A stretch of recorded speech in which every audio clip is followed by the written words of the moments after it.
এটা আমাদের গ্রাম তাশিপুর। এখন শরতের শুরুতে চারিদিকে ধান ক্ষেত আর নদীর ধারে কাশফুল দোল খাচ্ছে। সারা গ্রাম জুড়ে দুর্গাপূজার আমেজ।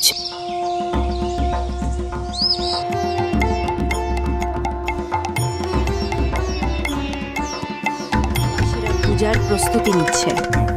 কুমোরপাড়ায় প্রতিমা তৈরি হচ্ছে, মাটি দিয়ে গড়া হচ্ছে নানান দুর্গা প্রতিমা।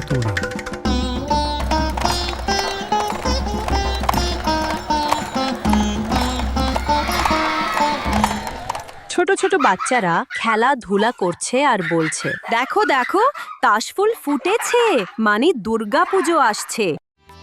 গ্রামের প্রবীণ দাদু বসে আছেন গাছতলায়।